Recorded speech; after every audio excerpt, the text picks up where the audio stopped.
Hello, world. This is the music. This is Beta BetaCodex Live. My name is Ryan Erickson. We've been live for a few minutes. I'm trying something a little different this morning in the spirit of surprise. So, because this episode I think is going to be surprising, I had no idea what I was going to be doing or talking about other than the general theme until really yesterday, maybe a little bit before that. I am very curious to see what my conversation partner, Niels Flagging, will be saying about that particular issue. So as I turn down the music that is here, I will bring in my good friend Niels, and we will get this show on the road. Hey, Niels. Hello, Ryan. Good morning, good now, good afternoon, whatever you have, right? Wherever you are. Yeah, it is 5:50 in the AM here. I will divulge that. So yes, it is a good now and a good morning. It is nearing noontime for you. I don't know what. So I will say in the noontime. A lot of folks here in the colonies. Typically, this is lunchtime. My lunchtime is much later than that. So usually I'm kind of in the afternoon time. I don't know if your midday meal is about this time or whatnot. So for me, yes, for you. I'm doing this how is this way of dieting called, where you try not to eat for 16 hours? Ooh, intermittent fasting. Yes, I'm doing that. I've been doing that for a couple of months already. Many months actually. I'm not quite managing to do it because I'm traveling more and so on, but and then sometimes you have to skip it. But that's why I usually do not eat breakfast. So now it's midday. I haven't eaten anything. Now it's almost midday. But I haven't eaten anything. I will eat later. But so you're going to come across like more cranky or anything like that? Or No, exactly. That's why sometimes I skip the scheme if I feel I get cranky. I eat something in between, of course, a little earlier. Yeah. because one thing is to diet, to have a diet. The other thing is to become an annoying asshole. We will talk about that later, maybe. And I try not to do that. In spite of all my flaws, I try not to do that. So I think yes, do this responsibly. Of course, do this eat responsibly. Treat your body well. Exactly. But what I have done to divulge that, I've drank. I drank 2 coffees already, because coffees do not have calories really relevantly. So that's something you can drink, of course, non-alcoholic stuff without sugar, ideally, and coffee in this case, water. Yeah. So and as usual, we kind of go wherever we're going at this point. For a while, and again, before we get into the topic, yes, for a period of time several years ago, I would do this thing called the bulletproof diet. So I don't know if you've ever heard of that. It's kind of a modification of the ketogenic diet, but I would be similarly doing an intermittent fast like that. It would be just in the morning. I would have just coffee. It would have this MCT oil. I'm trying to think of something kind of triglyceride thing, and just a bunch of butter in the coffee, and then I would whip it up, and that would be enough to get my body satisfied until mid-afternoon. So yes. So the idea of this kind of fasting, temporary fasting, 16 hours per day. So the other 8 you can basically eat whatever you want, but you should control the calories, of course, if you want to lose weight. I think it doesn't bite me usually. I think it's easy. I think that's one of the advantages of this way of dieting. I think you can do it forever, as it becomes natural, after a while, and it doesn't really bug me. Most people get used to it easily, and I did so quickly. But again, there are phases when I kind of cannot manage it. For example, if I travel, to a client, I stay at a hotel. Sometimes the schedule isn't good for having lunch decently. So I deviate from it and just eat. Have breakfast in the morning and then maybe skip lunch or whatever. Give yourself, as I would say, give yourself some grace. Be kind to yourself. So now we are here to, how do we make a difference? Yes. Oh my God, I'm using that we thing. So yes, making a difference with what we're talking about. Yes, and we agreed to divulge that. I think you suggested this as a topic, and I said yes. Yeah.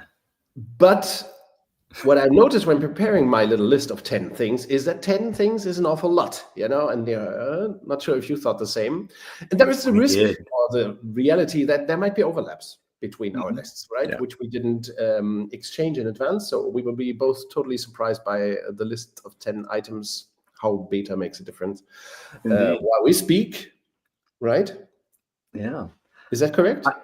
Yeah, absolutely. I have an offer for a structure, because I was in that same mode, which I think making a difference. Well, so there are a few ways. Is making a difference for yourself, making a difference for your direct colleagues, for a small group, and making a difference for an organization. Right. So there were 3. I had some in each of those. I had some ideas. Neat. Choose one or choose none. Ways of making a difference if you have authority, if you are in a position of managerial authority, and if you are in a traditional organization and have only informal authority. There's that. Okay. So that's a wicked way of structuring your list of 10 items. You did structure this way?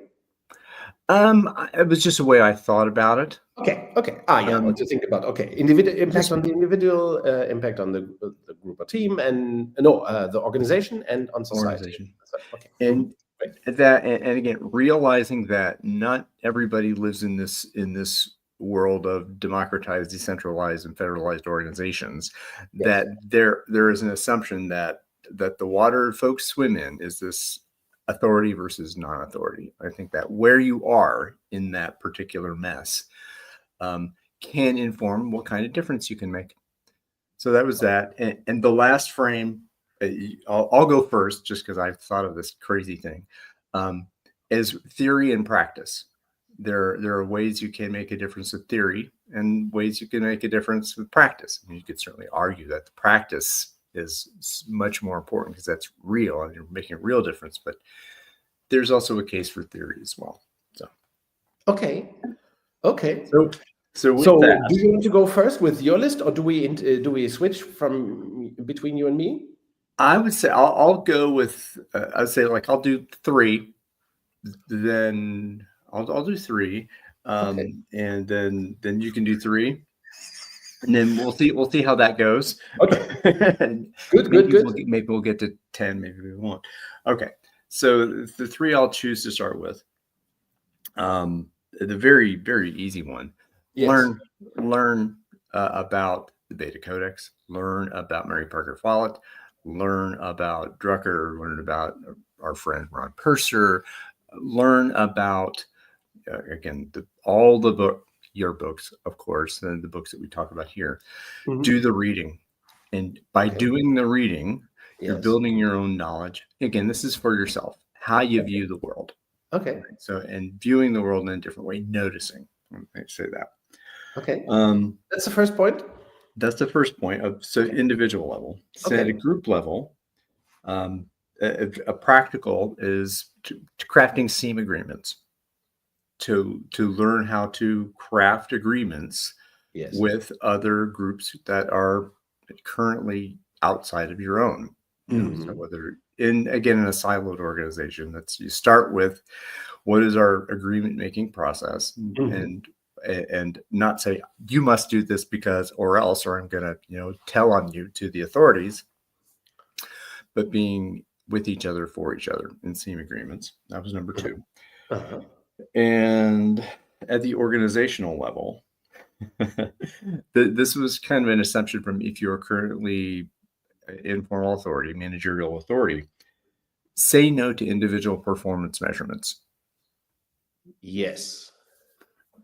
So, and whether, again, that's also a sub making a difference was the idea of dissent, embracing dissent, and to kind of taking a risk of saying no to this process is an evil.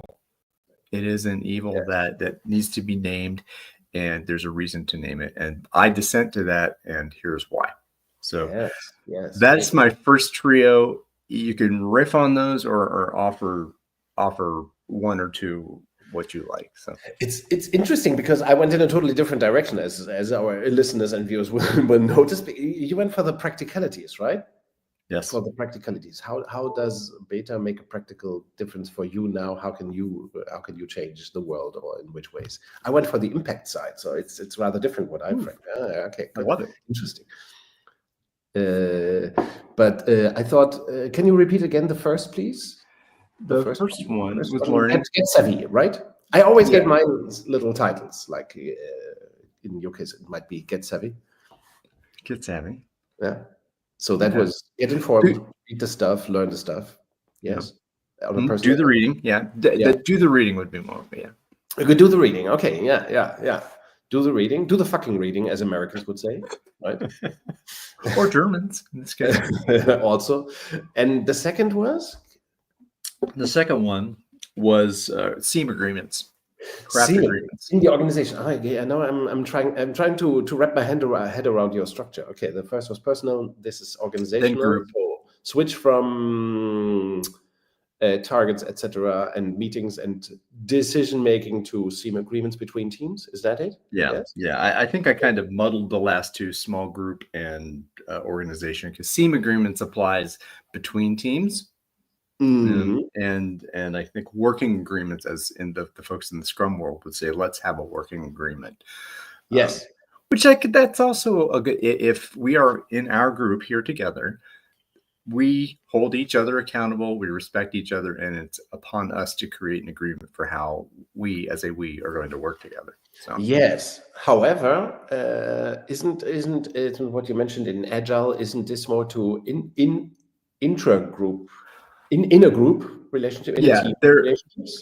And So senior I'm women, cheating. I'm cheating by adding something else in there, intra-group and versus it. Yeah. So yes. I like that. I like that. It's almost research already. Yes. Yes. Good. I like that. Uh-huh. Okay. And the third is third was performance. yes. Abolish, eliminate individual performance. How did you call it? Yeah. Well, a measure. I'm Measures. measurements. I think Okay. that's what I've been going out there and talking about. This Yes. abolishing individual and performance measurements at Should all be levels. made illegal. Should be made illegal. Yeah. Great. Those are wonderful points. Yeah. Oh, yeah. Very witty. I took a totally different approach. Should I drop my first group of three? Drop them. Let's go. The first, and I do not know if it's the first or the last. Okay, so I would just try. I'm not sure about the ranking, how to make it meaningful, but I think the first one came out of a discussion we had on Monday during our almost free Beta Codex workout session here in Wiesbaden.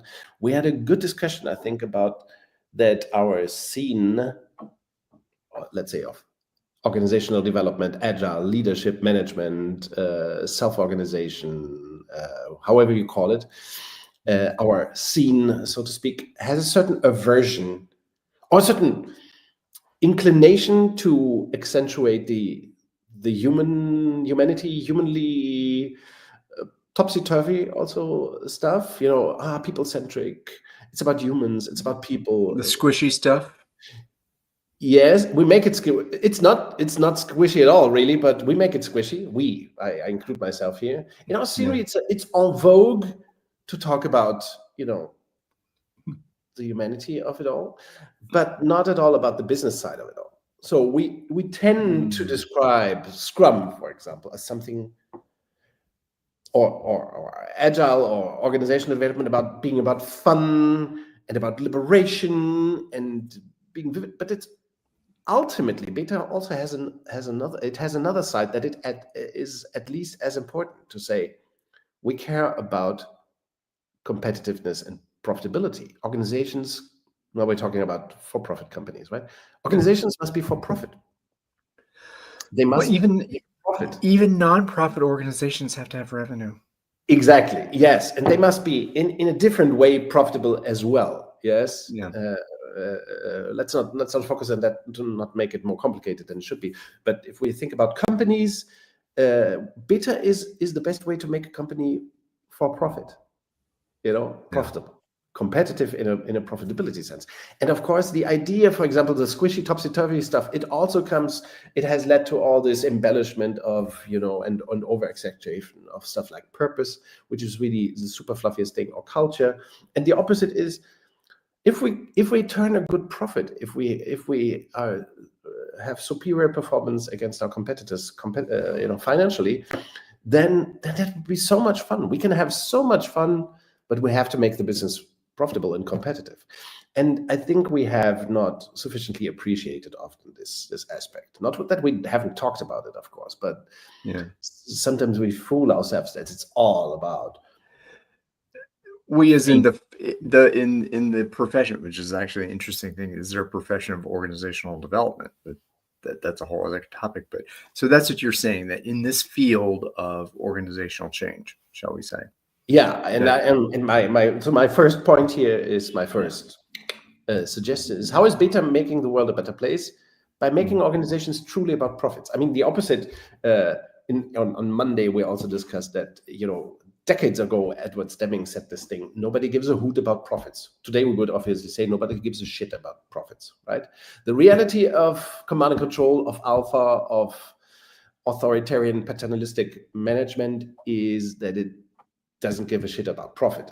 It might say so, that it's about profit, but it's not.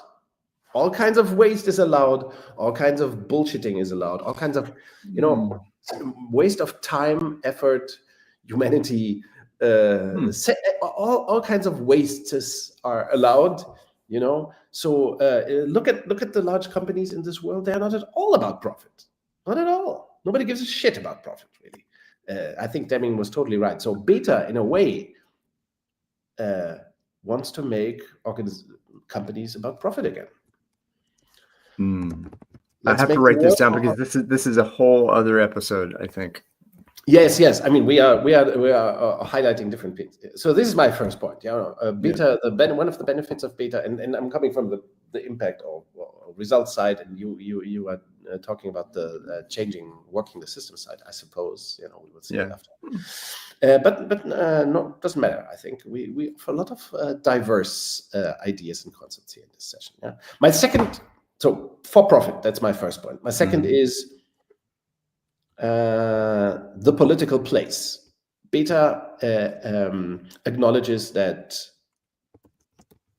work, organizations, companies, leadership is profoundly political, and that organizations are spaces of political discourse. Yes, they cannot not be spaces of political. So imagine in the United States today, of course, politics is debated all the time in this shift.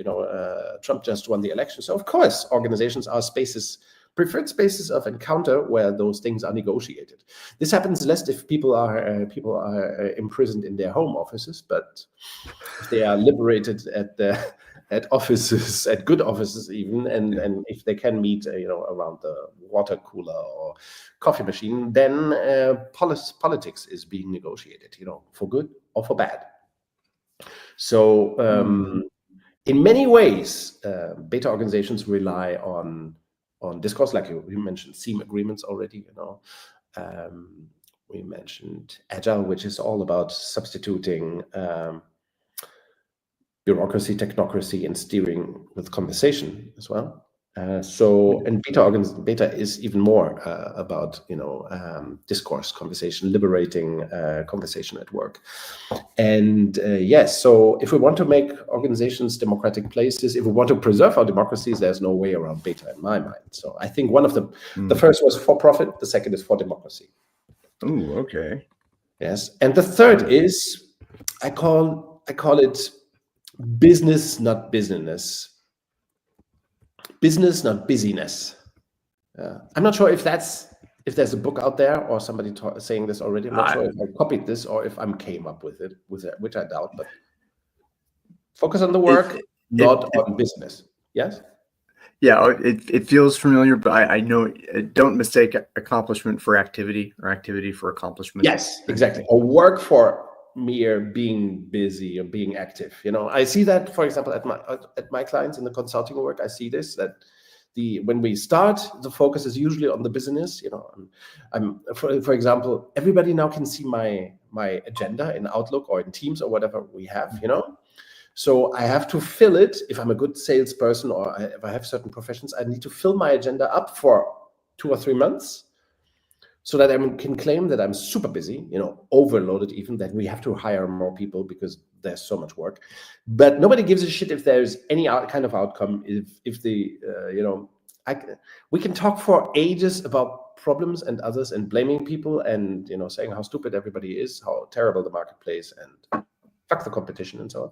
But we do not tackle the problems. It's a typical thing in alpha and command and control organizations. They're all about meetings, planning, steering. So that creates a culture of business. Yes, of busyness.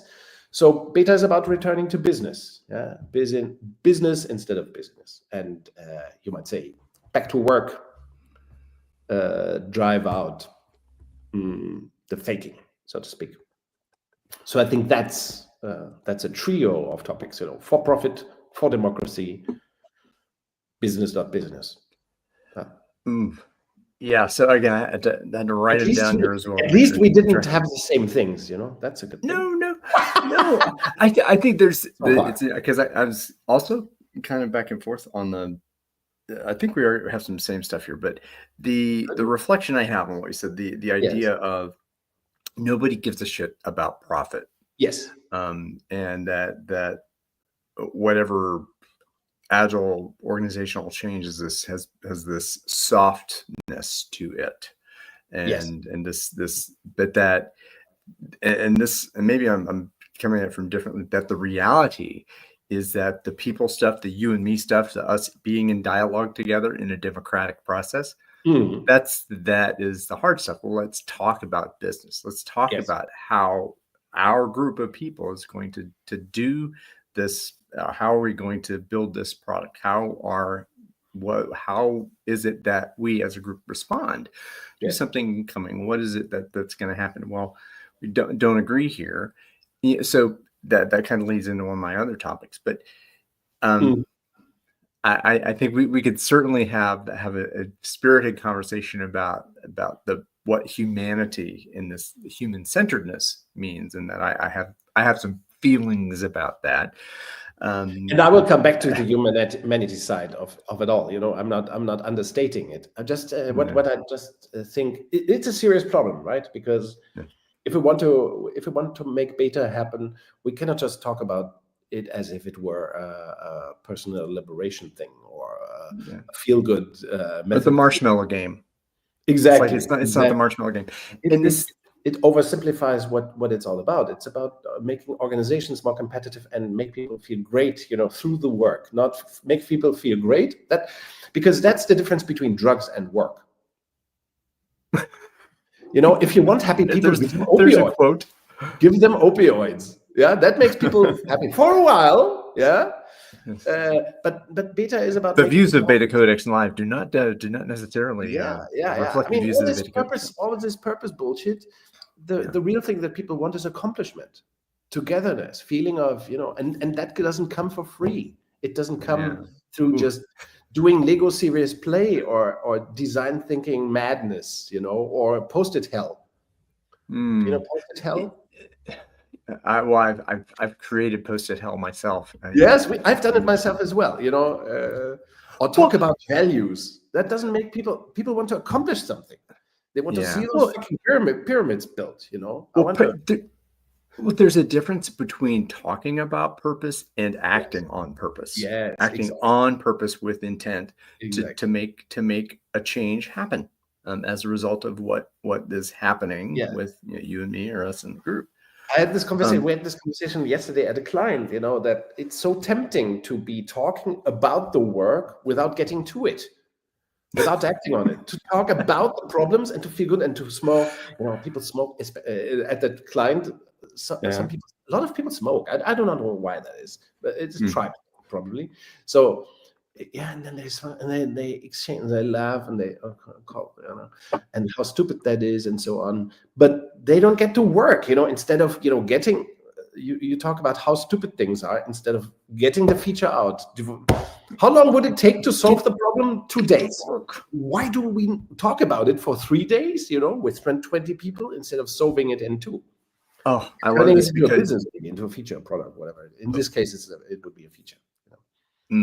Wow. So I'm gonna do a little bit of it and just amplify what you're saying, because on my current gig, I've come to this practice of saying, okay, so I know, let's talk about the work for a little bit so that you can get to work, or at this, hey, I need to have this question because I have to do these things, this coordination. Can we talk about and coordinate this work for a moment so you can get back to the actual work? Right. To name that. I think maybe that's part of what we're talking about, is if you name that idea that meeting about this is only going to get us so far, that okay, let's get to work. Sure. Okay. All right. So we've got, let's talk about work. Maybe let's talk about you and me. Let's talk about all the good things and the bad things that I do not know how it ends, how it goes on. It's been a while. I'm not sure. It's like Will Smith in this Bad Boys movie number 2 or 3. He says, because they get singing along, bad boys, what you gonna do? And then he says at a certain point, I have no idea how the lyrics continue. What you gonna do when they come for you? I think but beyond that, he wouldn't know. It's no idea. Okay. All right. So in the interest, will you drop on us? How many? Who knows how many? So learn about it, do the reading. Also, maybe this is a little bit, we just talked about not doing this, but talk about it in public, talk about it with individuals. Beta now. Now I you're talk talking about beta, about right? beta. So once you've done the reading, what do you do to put that reading from in your head into in the world? Yes. And for lack of a better term, to test that Oh, thinking for yourself, to say, oh, so am I clearly thinking by yes. writing? So it's writing for yourself also. And then you can expand that into speaking start with one colleague, just one. You start with one, and then you can get these ideas, connect the people with the ideas, the people in your circle, the ideas. Mm. So there's writing about it, talking about it. I think maybe the theme of this one is, I guess, communicate. Communicate in beta, like the beta language. Yeah, and Use the language. dare to place yourself in it. Dare Place to position yourself. Is that it? Yeah. Yeah, Even if I you do think not know beta fully, if you do not understand fully what this might all lead to in a particular yeah. situation, to position yourself. And I think I like the daring frame too, because it is daring to say that, well, the way organizational structure has emerged over time, Yes. that it deserves to be challenged, and there deserves to be, a beta, that there is Yes. an alpha. This is just, and it's a difference. It's a distinction between old and new. Well, let's see some other things. Convene a book club. Convene a book club of your own. Convene a book club. I like that. Yes. Well, yes. we had done that, from the center for a bit, and I think there's nothing that stops anyone out there from choose creative experience, choose a follow book, choose organize for complexity. Talk about the book, or it might be an article, even. Anything. Have something and dig into it and go deeper. I think that's also a thing, because very good. I like that a lot. Yes, So, because I think so many people, many people ask me, what can I do for the BetaCodex network or within the BetaCodex network to associate myself and so on. And I think that's a wonderful first step. Talk about a book in a beta fashion, ideally, or reflect on a beta book or an alpha book or whatever book it is with a beta lenses on. And do so publicly, in any way you can record it or whatever, show it on. It doesn't have to be. I mean, eventually, that I think goes into that next level of doing it in public, right? So there's communicating in private with people that you have some. You mean a book club in your company, in your circles, in your network? Okay, Yeah. I like that as well. Okay. And then that convening an event, right? So that's taking it the next step. So I'm kind of mushing 2 or 3 of these things in together, because that's very good. It's 20. So there's the convening, there's the communicating, and a few more. Oh, this one you'll like. Stop using the word leader and leading, and stop referring to leadership as a group of people. Yeah. So that's changing your own behavior, changing your language. Even with regards to society, Mr. Trump is not a leader. Nor was Biden or Obama or Bush. No president is a leader, and no, they are not leaders. There are many ways to be more precise, more specific about what somebody does or is, or what kind of role somebody fulfills. Yeah. Well, I think that, but it's just lazy to call everything a leader. Exactly. I think that's what you. And many of those in the Mao and exactly we talk about.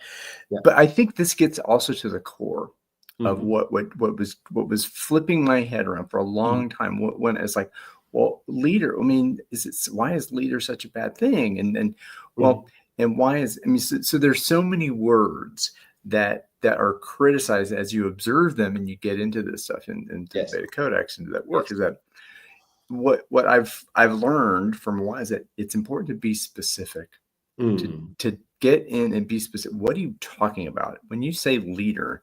What does that imply? That I'm here and you don't have a decision.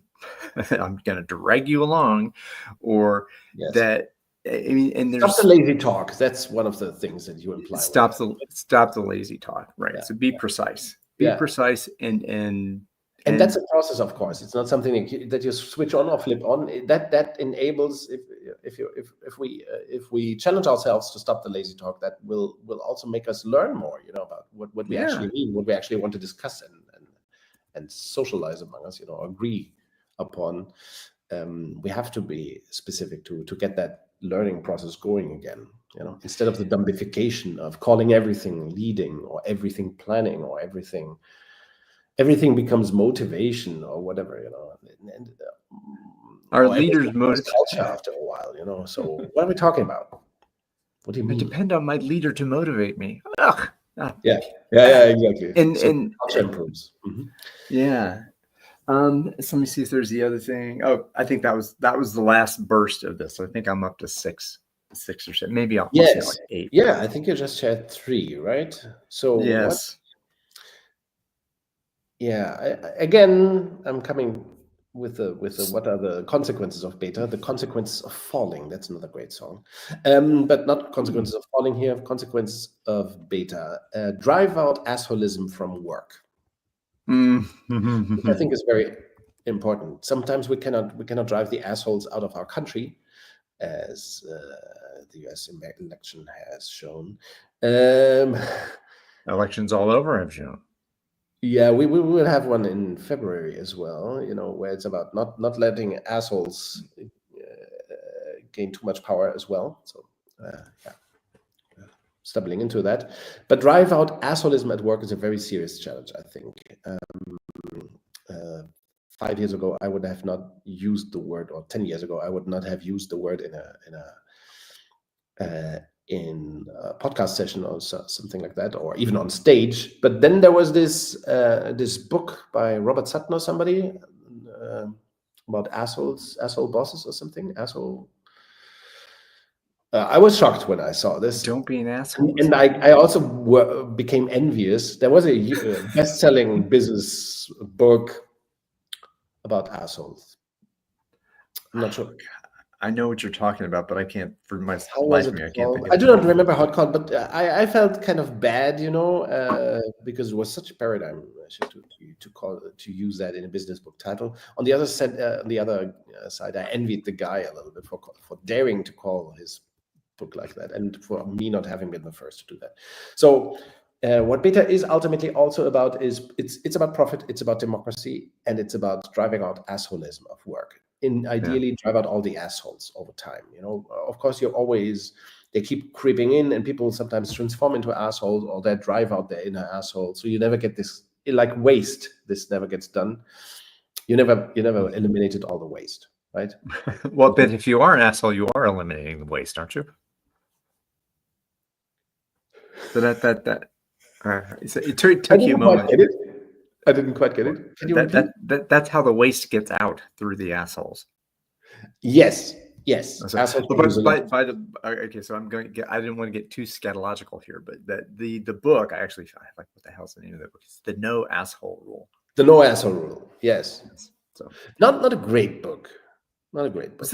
Was this the guy who was arguing for hierarchy? I think we talked about. Is it Sutton? Did Sutton read? Robert Sutton. Yeah. His work is so inconsistent, and so it kind of creeps me out sometimes. Yeah, the guy is always half right. To compliment Mr. Sutton, if he watches this, you are always half right. By the way, I have a couple of books. I have this No Asshole Rules book as well. I have 5 or 6 other books by Robert Sutton. Yeah. Because he's always on the edge of being right. Yes, he's like a knife. Sometimes he stands on the knife and he flips to both sides. It's incredible. It's incredible. We all have our shadow. It's not a bad book, but it comes with benefits. You reminded me of something else I'm going to add after you finish your last one. Okay. But beta is I think it's the only way to systematically drive out the assholes, because I'm not talking about taste. I cannot stand the guy. I cannot stand the woman. I cannot stand my colleague. I have a conflict with Peter and that's why I'm mad about him and I call him. It's not about this. This is about command control organizations like authoritarian states and countries. They are attractors and multipliers and incrementers of assholism. Amplifiers, yeah. Yes, they are like assholism beehives. So command control. That's why, for example, all authoritarian countries or states or governments turn corrupt. It's in their nature, to only a civic society, a democratic society can create the social density, the pressure to drive out assholism from among their rulers or not leaders, right? Among their politicians. Rulers. Yes? So rulers. But among their politicians. So alpha breeds assholes. Maybe that's that's something to say. What do you mean? Alpha breeds assholes. Alpha breeds assholism. I think authority. And of course, everybody can be an asshole. Let's not make this wrong, right? It's hard not to make this sound wrong. My point here is that, of course, we all can be assholes and behave like assholes, and all of us have done it at times. That's not what I'm talking about. I'm talking about that beta organizations reduce the potential for people to behave like assholes. And of course, it is also the ideal way to drive out people who manifest assholism pretty much all the time, or very constantly or notoriously. Yes. So I think it's the only way. Beta is why is beta so much for profit? Because it also drives out the ways that the assholism at work, systematically, by not allowing, as you mentioned, for individual measures, targets, appraisal, and this kind of shit, for example, which is asshole method at work. Right. Okay. This was point number 4. My 5th is how do I frame this? Make developed countries competitive. Again, that sounds like a MAGA thing. Make first world countries competitive again. It's Medicare, right? Exactly. That's a much better than MAGA. Yeah. So what is this about? Let's take Germany as an example. Germany is a developed country, a first world nation, etc. High wages, high taxes. So we're expensive. We are a more expensive place to produce goods, finished, industrial goods than China. It doesn't have to be so. Yeah, and that's my point. My point is that no company in America or, let's say, Sweden or Japan or Germany needs to have higher overall cost than a company in Vietnam or China. Yes, to pick 2 examples. Why is that so? Because alpha is so extremely command control management is so extremely wasteful. If we drive out that waste, we can compensate for the higher salaries that we have in our countries, in our nations. We don't have to, entrepreneurs, companies, industries should stop whining about high wages, the welfare state, higher taxes. Of course, there are excesses everywhere, but we shouldn't in principle whine about it without having done the homework first as companies and organizations, which is to drive out the waste, to drive out the cruelty of command and control, without having driven out the assholes. Drive out the waste, the assholes, the inefficiency, the blatant waste of potential that comes with functional division, hierarchy, steering, and so on. Let's do that homework first. If we turn organizations beta, I would say, very grossly, very, very, very, very roughly, every organization can lower its cost, by 20-30% by becoming beta, or become, let's say, 10, 20, 30% more profitable, not more profitable, but gain a margin of 10, 20, 30%, depending on industry and what it is, by becoming beta.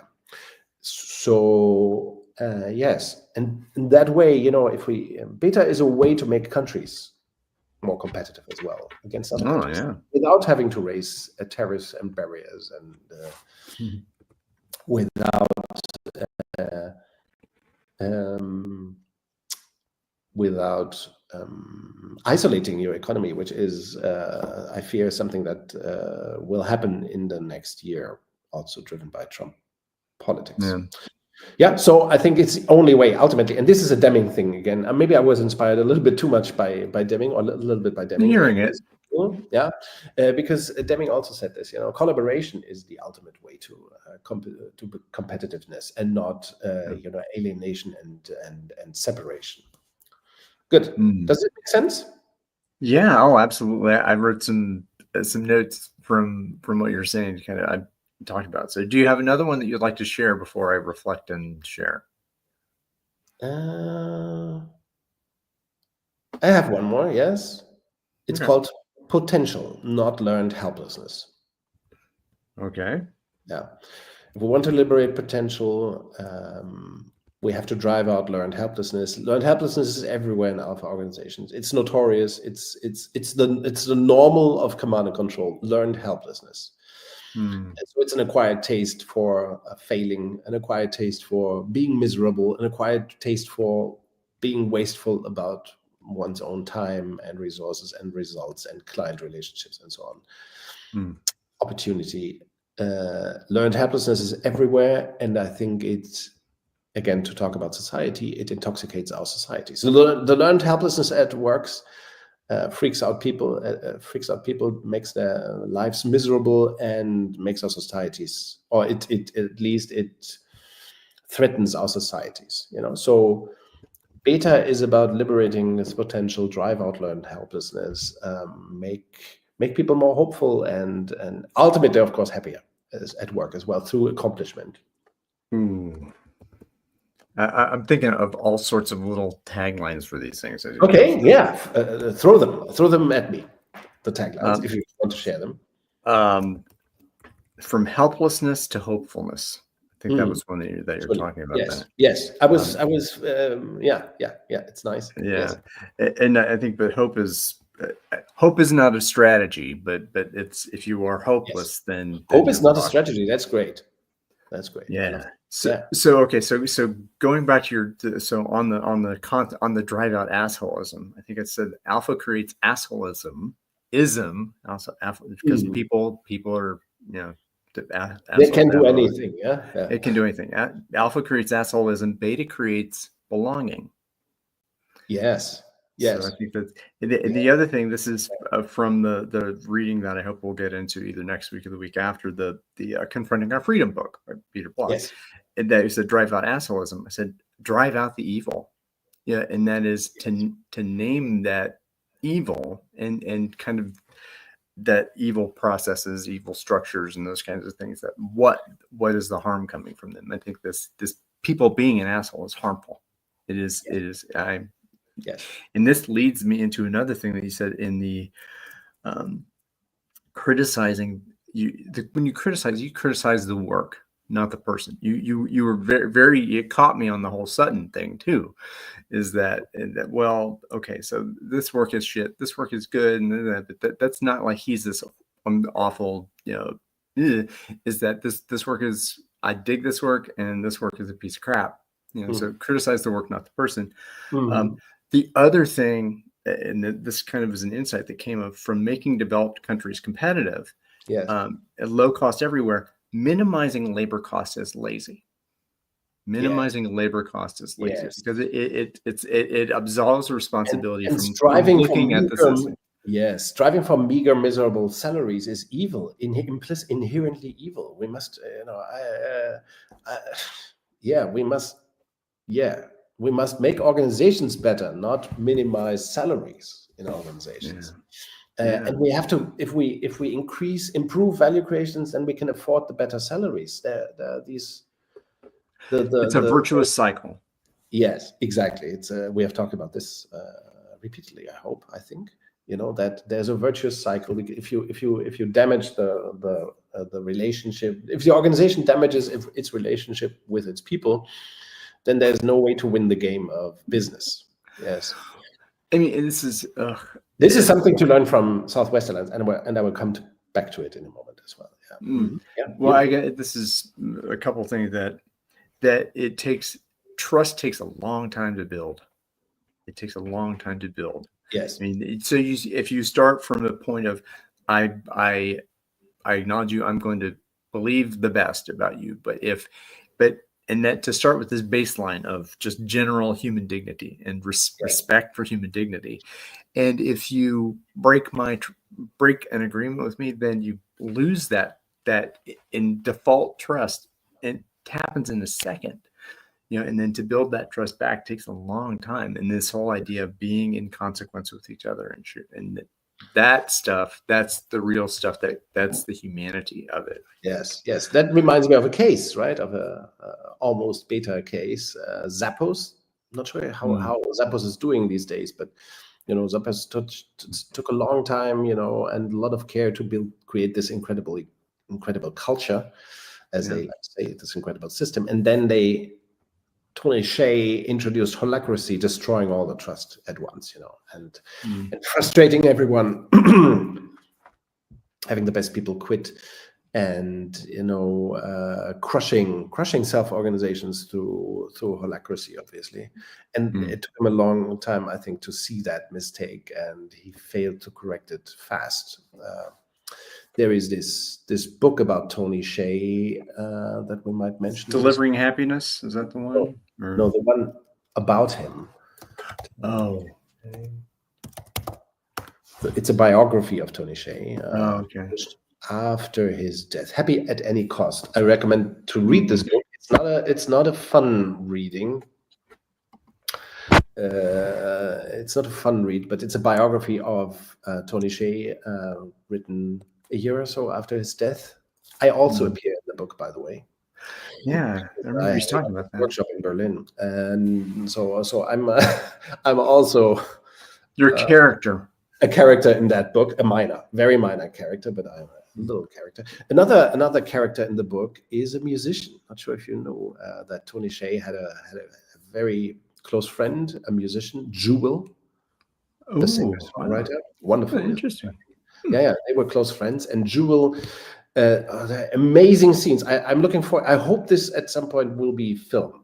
It will become a TV show, a series, or something like that. But I think it's an amazing story about striving for the right things, happiness at work, which Tony Hsieh did, and then kind of losing.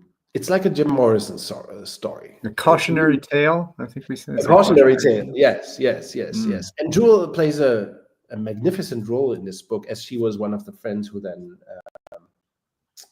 by then, Tony Hsieh lived reclusively in the Rocky Mountains or something, on one of these ski resort sites or so, on a farm or so that he had acquired with friends or really an entourage, and with kind of toxic relationships apparently. And Jewel flew in for some kind of event or so with them, and she kind of noticed the decline, what was happening with Tony.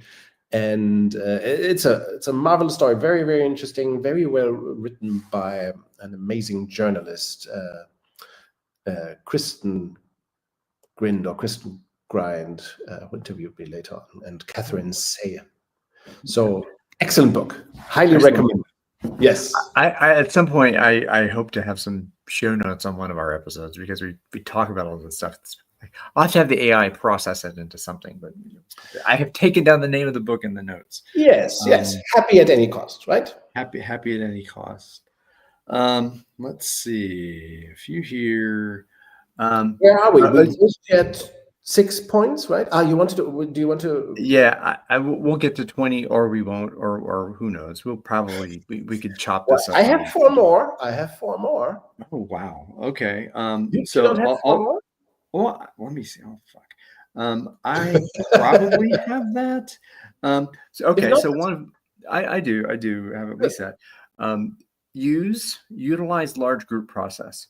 Utilize whole group process, like open space technology, future search, World Cafe. Open And space beta. again, absolutely. Yes. Again, Open space agility, if you cannot help it. Yes. well, Open space beta I'm very fun. is wider, is broader. That's why I Well, would always recommend companies to do open space beta, not open space agility. But of course, open space beta is built on or developed from it, open space agility. So this is not a yeah, application at all. yeah. It's again the genius of the multiple whole group processes to Yes. making this holistic holonic kind Very of bit. So well yes, utilize the whole group process to create common knowledge and that kind of stuff, because that's beautiful. That's on the organizational level, right? On the organizational level, let's see what else I had here. At organizational level, say no to individual performance, practice consultative decision making. Right. So yeah, and this is kind of gets into the domain of loosening the internal authority structure in your group, not always deferring to the person with power, because they don't always, who has power over you, they don't always know it all. Yes. And so that's part Ask of it. yourself, who should decide, not how should I decide. Ooh, all right. So that's going to be a clip. So consultative, speaking out in public, I thought about that. Integrating the principles, if you are a business owner, right? If you're an independent business owner, a freelancer or something like that, even though you may not have a group of 10, 15 or kind of a cell structure of your own, but to be able to embody the practices of Beta Codex in what you do in terms of how performance, how do you as an individual, because of your reading, how do you view the world, and how do you bring that into your own consulting business so that you can be an example? Okay. So that's one thing. That's nice. So I'm like jamming through all of these. Okay, I think that's three more. And then you save one for the last bit. Is that it? We'll see if I can find one in here. I had at least 10, so there we go. Yeah. But before we reflect and you share whatever, Yes. I wanted to say that this idea that maximize potential, not learned helplessness, or helplessness to hopefulness kind of thing. Yes. It's principle number one, right? It's self-organization, not dependency. Right. Sure. So yes. That's Beta Codex principle number one. Yes, you are right. Yeah. So with that, where would you like to go next? Yeah, I have four more things, Oof. Right? And again, I'm referring to what are the benefits of bringing beta about? What are the impacts? And I think I will call it an education. Yeah, that's my point. An education. Yeah. Why am I framing this like that? Our societies are challenged by sometimes privatization of education, like in the United States, elitization of education, like in let's say in the UK. What was it? What kind of, the second term I didn't get? Privatization. There are elite institutions and elite institutions. Education has become too less accessible than it should be, too expensive, less inclusive than it should be, more divided. In Germany, we have many problems in education as well. Continued education means educating people in the workplace, about democracy, about how to master life, about how to become better, how to develop more masteries, how to develop masteries at first, and how to develop more masteries, how to become a master of learning, how to become a learning master, all of these things. So I think we will probably agree, you and I, and this is easily observable. Command and control organizations are not very good at educating people, at making people turning people into lifelong learners. Also, it's much the opposite. The intimidation, the learned hopelessness leads to a lack of learning, an absence of learning, a void of learning. command control alpha organizations are learning voids, or learning, how is this called, when a sun implodes? A black hole. Yeah, or a black hole or supernova or whatever. It's not in alpha, the learning thing. But I think this goes beyond learning. My point here is education. I call it an education because it's about, where, if not at work, can we produce and strengthen the civic society and the citizenry in people, and the acknowledgement of responsibility of the adult citizen in a democratic society. So I think, driving out stupidity and offering an education, that's a process. Because there's a German writer who said, stupidity perpetuates it all by itself. Education must be worked on all the time. Education is hard. Multiplying stupidity is easy. Which brings us to the MAGA movement again. And fascism. It comes along. If you don't take care, it comes along all by itself. Well, oversimplification is easy too. Exactly. Are you criticizing me for oversimplification? Yes, I am, a little bit. Why?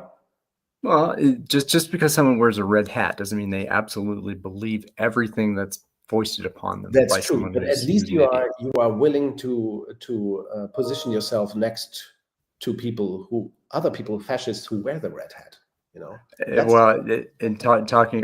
So this is where the fascism episode may come in later about that, but it's a much more profound topic. I do not want to end the discussion. I want to start. This is a conversation starters episode. Absolutely. I mean, but we're talking, and a lot of what we talk about again, it's about the abuse of authority. It's abuse of power. And the evil that a person who embraces and doubles down on the darkness. Thank you, Carl Jung, right, on the shadow. Yes. That's a force that needs to be named and battled. And that's an eternal battle. Yes. So, yes. I think again, the point is organizations must be careful, must be beta to offer an education instead of offering an opportunity to become stupid or worthless. A more dramatic term would be the dead. No, I think not sure if you observe that as well, Ryan. We have never talked about this, but I observe among people, who I see and encounter and know, that some of them, I mean, we are both over 50, I think, right?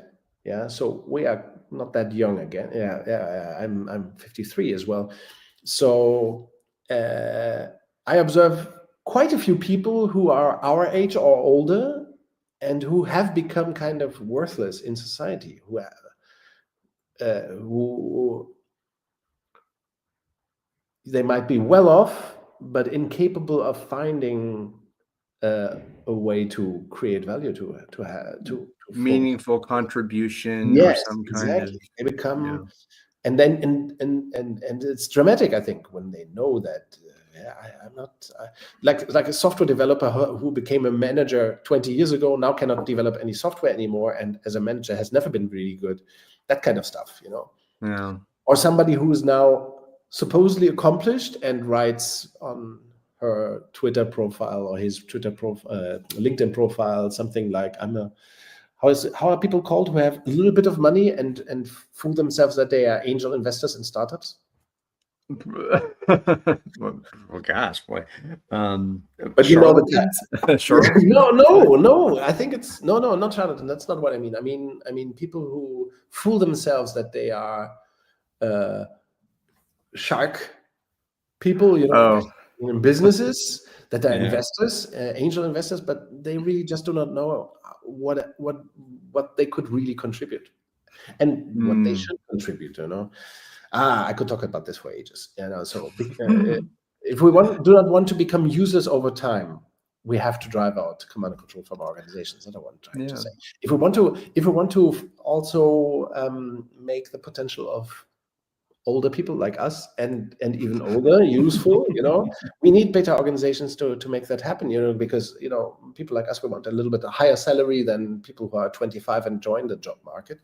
So how to make use of people's potential when they have more seniority, when they are older, if you do not have a beta organization that allows you to pay the salaries and so on, and to benefit from that knowledge and mastery.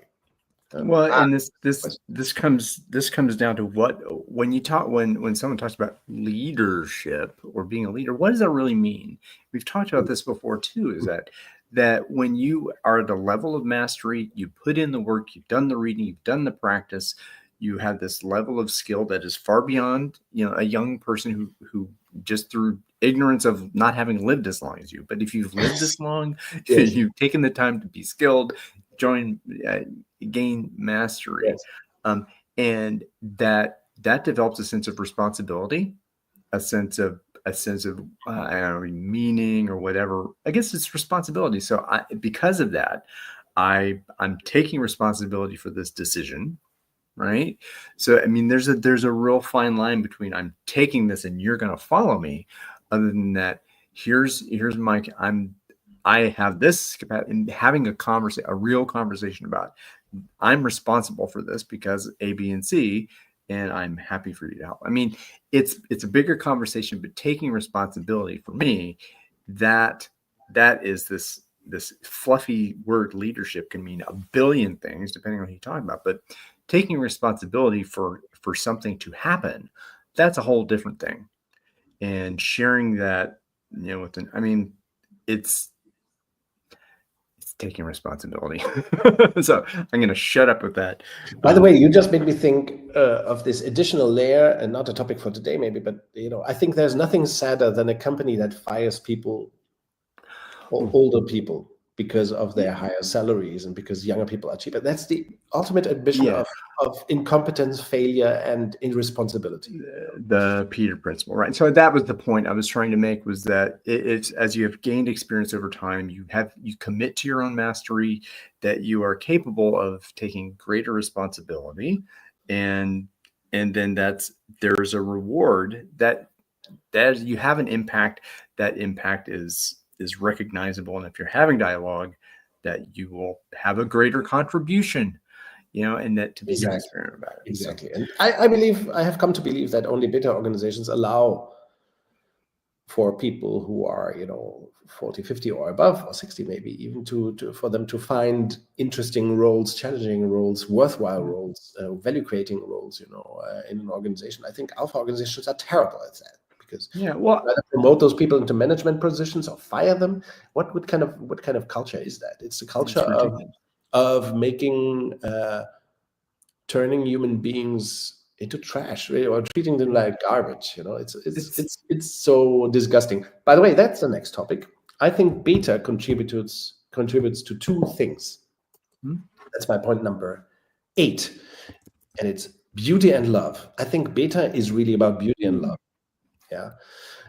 Create beauty in our lives, not just at home, or here in our studio, but create beautiful lives at the workplace every day. Create beautiful interactions, create beautiful learning, or the opportunity for beautiful encounters, for truth telling, instead of having hypocritic meetings and as how is it called when you suck up to each other? Brown nosing, kind of. I think that's I have never heard that word, brown nosing.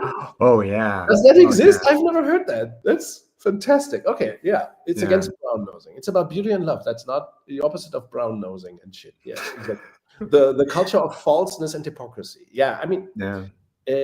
Beta is really about making human relations between humans, and to put relationship over reporting line. It's human relationships as opposed to human relations. I think that's the thing.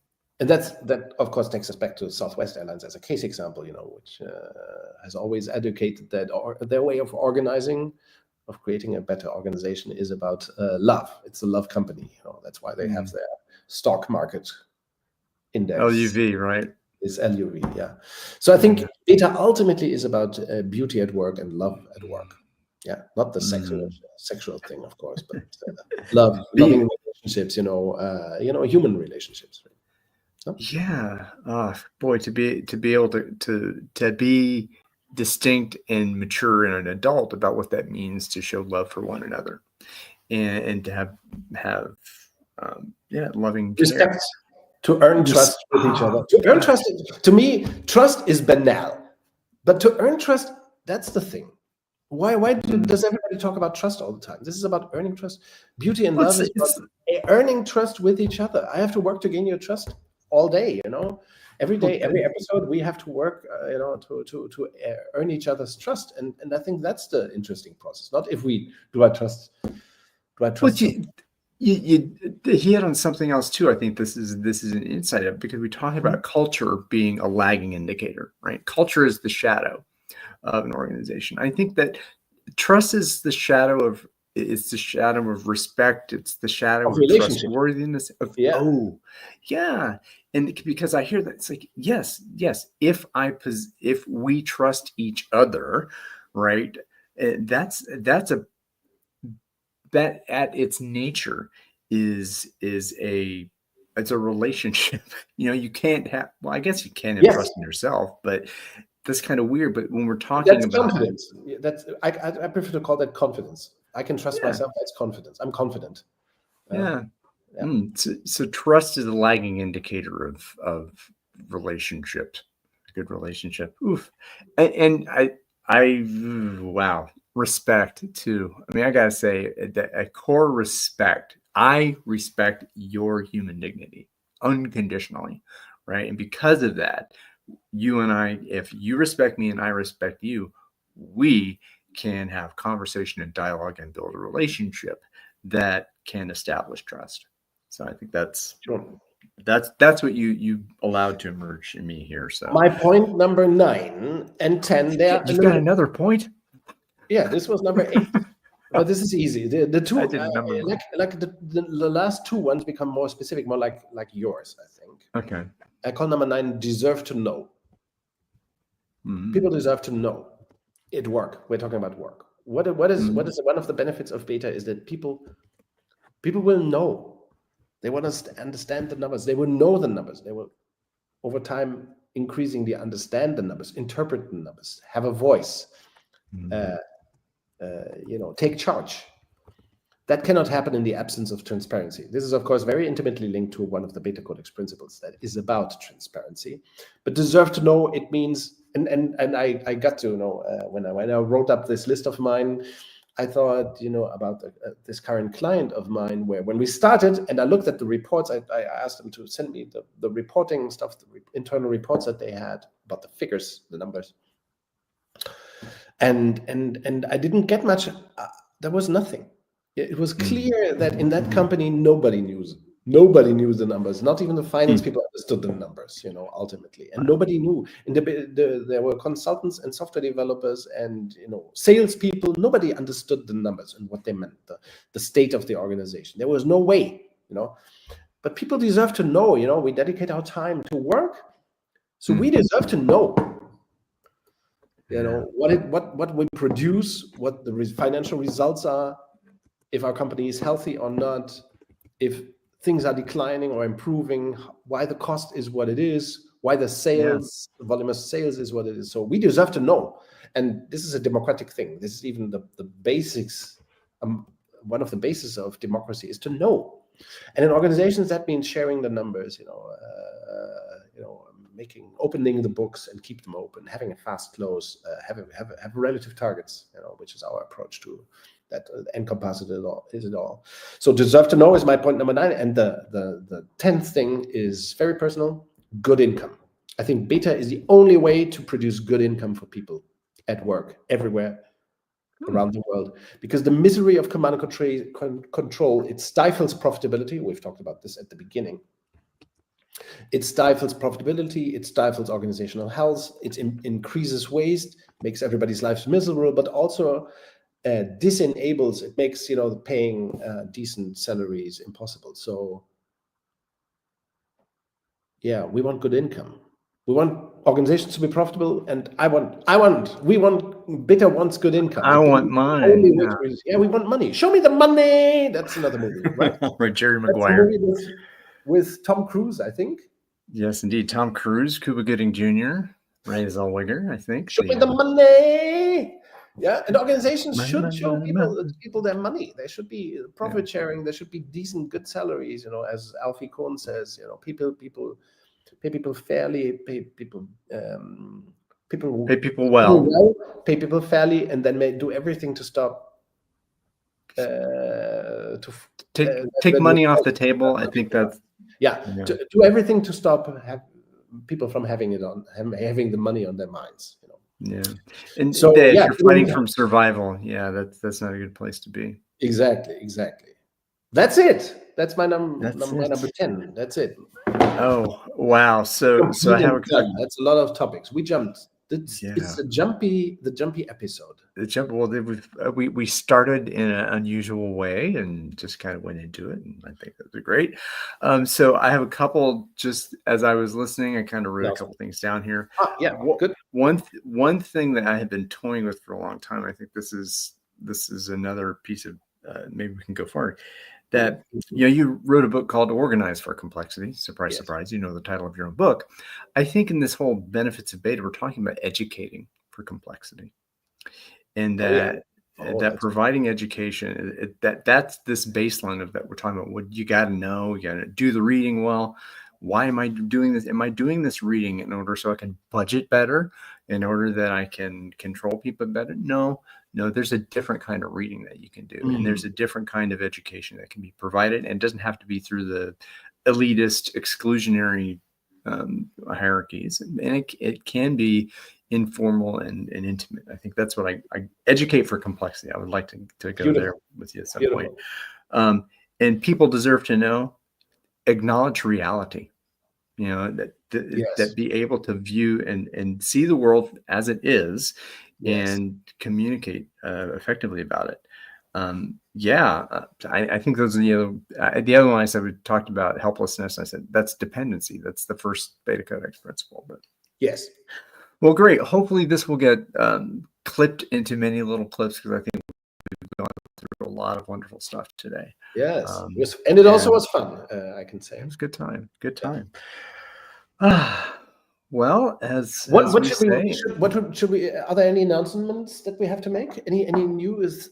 Well, you've the recent the recent reality of beta. You've been putting these articles out about the transformation you're doing. I think is wonderful, and sometimes get criticized for saying, "Oh, prove it to me, show me." Right, show me the money. Yes, but that this, and you could say when you had a picture of someone called Post-it hell, but I saw underneath the Post-its was that poster over there. So you're putting the Post-its on the wall with some constraints. Yeah. No, I'm not. So that's what Post-its. But no, I think. But what's happening is doing this transformation, and that's happening. And you've been doing some of these events. You were saying like the almost free Beta Codex event. I was curious about what that was. It was in Wiesbaden, so I couldn't make it. So yes. You mean I should say what it was about? What? Well, are you going to do another one? Yes, this was episode number the 25th edition of that format, actually. 25 times in more than 10 years or so. Yeah, this almost free day, it has a long history. I've done it a long time, always in Wiesbaden, always in presence, which is why we stopped doing the COVID years. Then I started doing it again a couple of months ago, and it went so well that I thought, okay, I'll try it again. And so this was already episode. We did 23 episodes before COVID, and now 2 afterwards. Wow. Over a period of how long of a period of time was that? 23 over, it's like a couple of years, 3 years. I started it probably 15 years ago or 16 years ago with Silke. I remember at the time she suggested the format because there were so many people coming up at the time. So many people, they contacted me on social media, and they said, Niels, we have so much in common. I'm thinking in the same lines as you yourself. Why not have a coffee somewhere in Wiesbaden someday? So I met those people for coffees, and usually there was, it was just, there was this expectation of bullshit, mutual bullshitting probably often going on. And once Silke saw me having coffee with a guy like that, in conversation, and I wasted 2 or 3 hours of my time with him.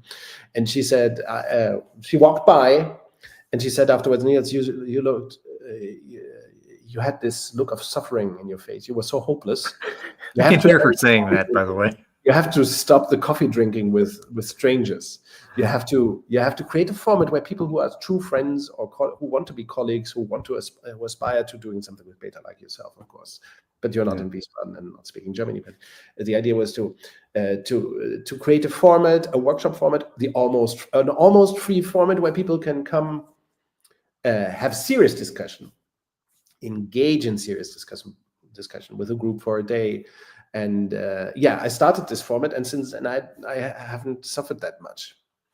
Ooh, I haven't suffered that much. And of course, the right people come. The idea is that those who come are the right people.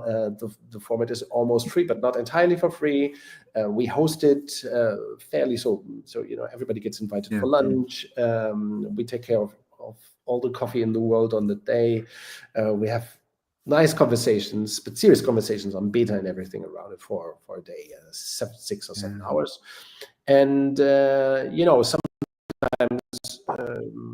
people from companies come who are interested in Beta, but often, more often, it's consultants, coaches, and so on, who are interested in reflecting. And there's no fixed agenda. No, there are no credit points given. It's no qualification. It's good conversation. That's the idea. And it works. So I will offer a new edition of the almost free day in Wiesbaden in a few months, but not sure about the date yet. Maybe in February, March probably. Yes. Well, that sounds wonderful. And that one might be, again, a kind of event. If those of you out there who are watching this, certainly do the reading, do some practice, do some writing. And then come along if you speak German, at least. Come to that. And then fly to Wiesbaden if you're not in Germany. Well, the other format that we had, and which you participated once in, was the masterclass. We did the masterclass. Yes, the masterclass, which consists of 4 separate sessions of 4 hours, so 4 afternoons. 4-hour sessions. Yeah. Yeah, with reading ahead and reading in between the sessions. Yeah, I think that was big fun. That's that's something similar and distinct for distributed groups, and we can do it in English. So, if you're interested in something like that, that would be a kind of thing I would be. Reach out to me, because I want to do something with those of you out there who are watching this, who may be receiving this at one point. Contact me here if you're in the U.S. and Niels, of course, in Germany, or if you want to be here in person. Well, let's convene together. We'll have an almost free set of educational opportunities. So contact me, DM, and we'll get together and do this in January 2025. Those are very nice formats, I think, to enable the learning and to share, and at the same time create relations, get to know each other better. Of course, it plays on all those levels. Yeah. Well, I need to take a breath. It is 7:10 in the morning here in the U.S., and I'm gonna go eat some breakfast, be with my family for a moment. The session has been taking too long already. Oh my God. We lost track. We're 1 hour 24 minutes. I tend to do that occasionally. Almost a record, I think. Yeah. Thank you, as always, for the precious gift of your time and attention. If you are still watching this, if you haven't given up, write a comment under the video. Who's giving up? All right, man. See you later. See you very soon, Ryan.